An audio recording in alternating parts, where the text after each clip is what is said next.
We are here for Do This, Not That. And this is the most unique guest I've ever had on this podcast. It's not even close. Okay. Wow. So we have Marc Ginsberg here. Now, Marc is the CEO of an amazing company called CallRail. Now, you may know CallRail. You're like, is that the company that does phone call stuff? No. CallRail has over 200,000 businesses in this country that use them, and they're using AI and they're analyzing phone calls. They're analyzing all of the inbound opportunities that these 200,000 companies get to help them get more out of it, to drive more sales, more customers, more interactions. It's an amazing company. And Marc is the CEO of the company. All right. Now, why did I say he's the most unique guest? Is because I've known Marc. We went to college together. We hung out together. I've known Marc since back when, I didn't have a brain. Maybe he had a brain and I didn't know about it. But now he definitely has a brain, and he's leading this great organization. So it's exciting for me to have him here. Marc, welcome to Do This, Not That. Well, thank you for having me. As my kids would say, facts. We go back quite a way. I knew Jay when his hair was dark. Yeah. What are you trying to say? That's so wrong. No, we're definitely gonna leave some of our stories. Yeah, right, exactly. And I weighed a lot less. So we'll have to leave some of our stories off to the side. But before we get into the chaos that is this podcast, Marc, give everybody the kind of the quick origin story. How did Marc become Marc?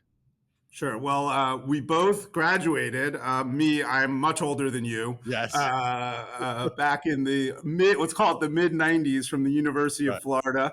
And then did some graduate, got my MBA at UCLA. And then fast forward about 25 years, most recently, I ran marketing for U.S. small businesses for American Express. Back up in Jersey. And the company I was CRO and helped start here in Atlanta called Cardlytics.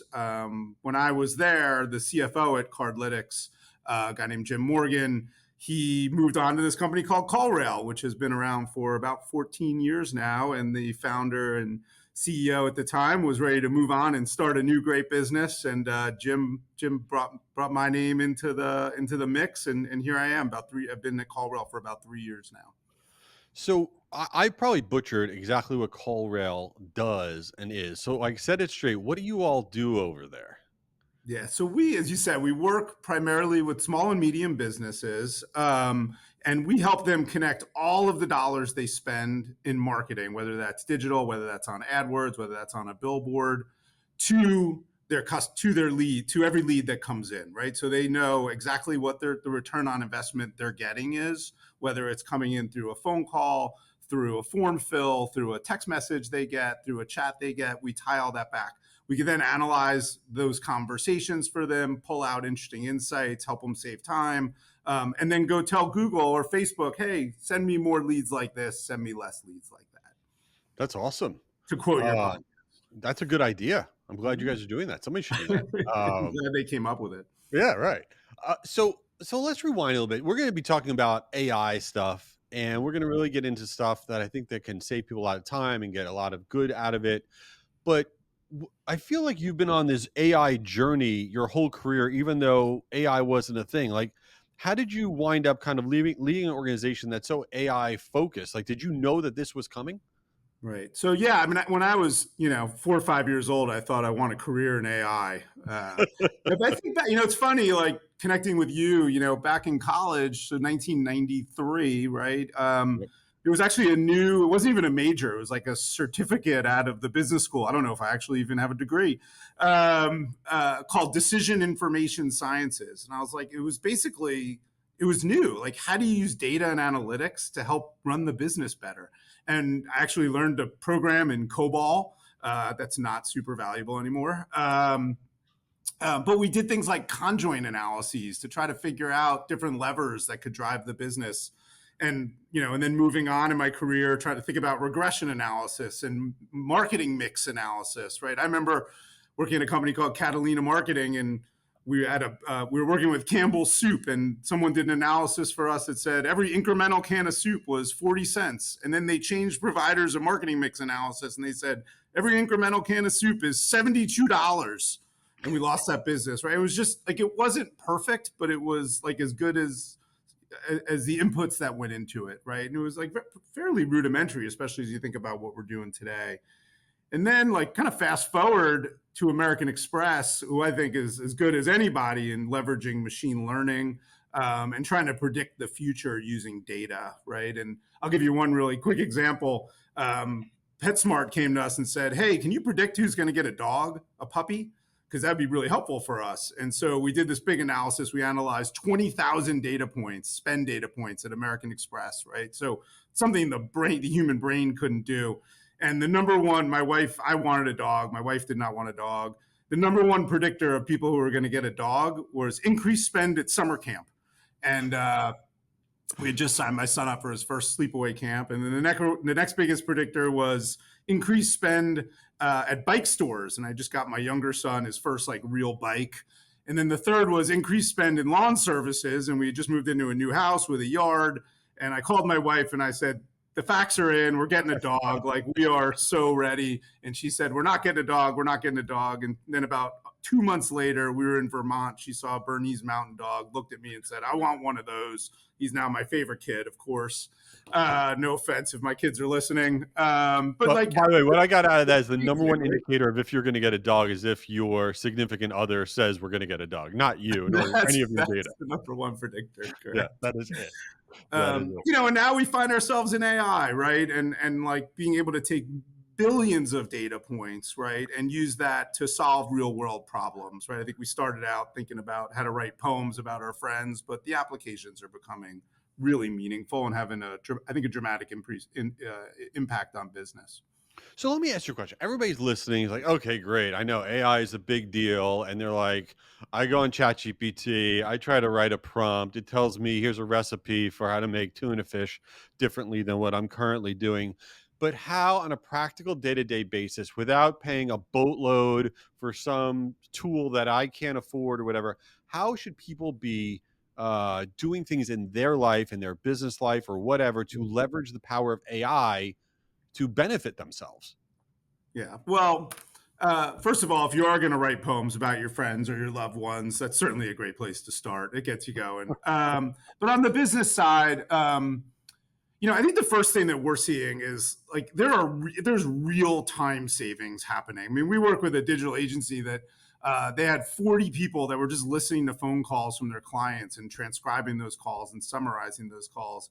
We do that in like seconds now, right? So if you're listening to phone calls, if you're like going back and re-listening to meetings, like you're completely wasting your time. Like AI is amazing at summarizing what happens on a phone call, what happens in a meeting, pulling out sentiment. Like if you're trying to figure out unhappy customers versus happy customers, think about reputation management. Like how many times we send hey, can you fill out this Google review after someone just had a really not great conversation with someone on the phone, right? It happens. Or not a great experience, right? The ability to pull out, even to find coaching for some of your reps or some of the people talking on the phone, being able to like quickly understand the sentiment of a call, or the positive side of that, like try to get really good 5-star reviews in Google, right? If you know the people that are happiest, you're able to pull that out really quickly. We have capabilities today where like you can compose next steps from the call just to send to a customer, right? Here's what we agreed on. Here's a summary of what we did. And we're even starting to get into, I'm seeing a lot of positive work around SEO, right? And organic search is amazing, right? There's no Mac with organic search, right? And we're producing like 5 times the amount of content today using AI, using it to help us figure out what are the words that we should be focused on, what are outlines for content, how do we at least get the content started and the writing started. So we're seeing a lot of application there. I think the next phase is really where you start to get into superhuman stuff, right? Where it's beyond just automating tasks and saving time. Today, like we can take 100 hours of phone calls and pull out very specific insights from those conversations. So we had a customer recently, they do driveways, they install driveways. And it turns out like 1 in every 25 calls, people were saying, do you fix driveways? Do you fix cracks? And they just sort of never thought about that. They said, no, we do new driveways. We do new driveways. So when we came to them and said, hey, you know, there's a lot of people asking about fixing, do you fix driveways? They launched a whole new group. They realized they had excess capacity in between these new driveways, and they created a whole new revenue stream, right? That they never could have pulled out.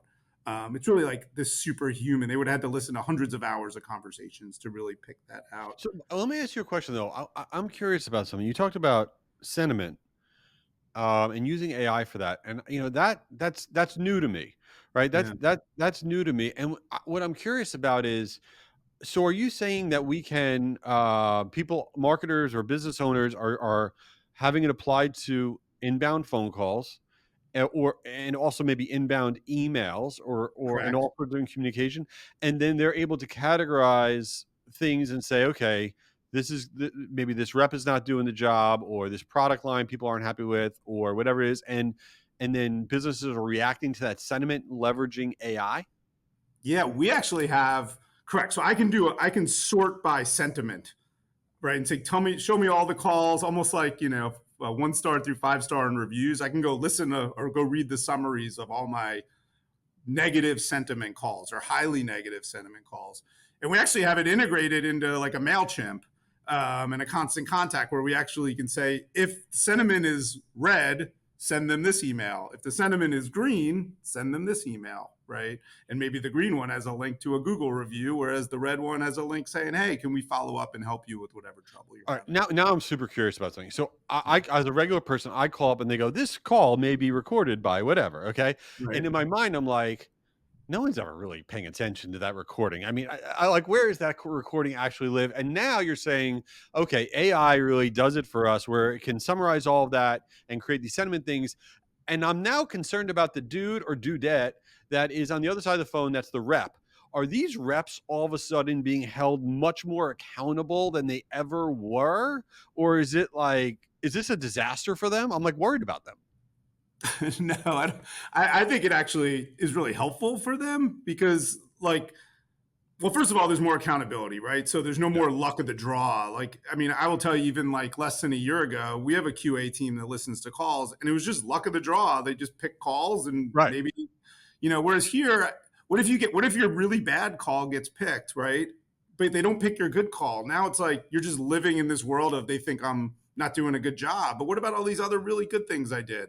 And so I think, this comes back to intent, right? Like, if the goal of an organization is to help people get better, and to find a balance, right? So yeah, we see, we can look at your tough call you had, or when a customer calls in and says, hey, I'm really frustrated, this rep wasn't good. We can then go look and say, well, like, they have a pretty good track record. Let's go dive in a little bit deeper and see what actually happened here and how we can help them.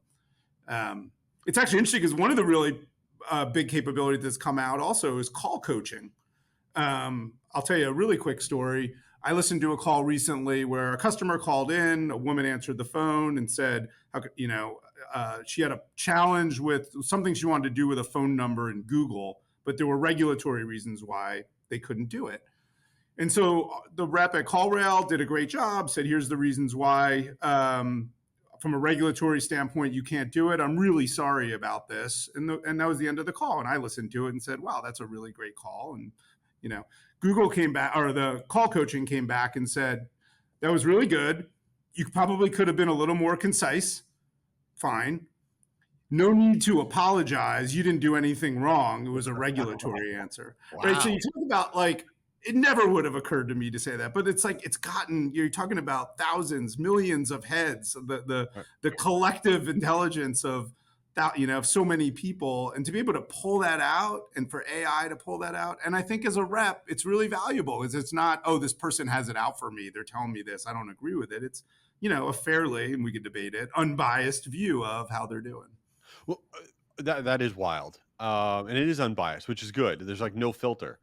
Right. So, but on the email side, so are you telling me that businesses are applying this kind of sentiment analysis to inbound emails that their team members are receiving, and like kind of almost doing like reading through the emails to see what the vibe is? Is that happening? If they're not doing it today, they'll all be doing it within the year, right? I mean, Wow. it's because you're able to do, again, this is like the real practical right Yeah. now, like QA. And it's great for customers too, to be able to dive in and go, how do I, there's an issue here. How do I get on it quickly, instead of I get emails probably once a month from some really unhappy customer, right? That Yeah. usually the reason they're unhappy, and we had a whole team at Amex that took those emails for the CEO there, is because they're not getting the answer they need quickly. It's not usually a product issue; it's a communications issue, and this way it allows us to get to that quicker and help everybody. So, all right, before we get into the ridiculous portion of this podcast, I want to know you're very close to everything being developed in the world of AI. You're like you're interacting with so many businesses. I want to know, Mark Ginsberg, what is the future look like? Tell me what's going to be in like 5 years from now, 10 years from now. Where is it all headed? It's your fault if you get it wrong. It's a really good question. I think this idea of like, I'm not a believer in like, the AI is going to run the world. I think it's human assisted. And I do think while we're seeing some really amazing things around automation and certainly being able to pull out superhuman tasks, I think it's going to free people up to do a lot more thinking. I think we're sort of right in the middle of the time saving phase of AI. I think we're at the early stages of this like superhuman insights of AI. And remember, it's never going to be perfect. Neither are humans, right? If a self-driving car gets in an accident, people get in accidents too, right? I think we have to have a baseline. But I think where it's going, and there's a lot of talk about this, is the automation of a lot of these tasks, right? Being able to say, oh, this is negative sentiment.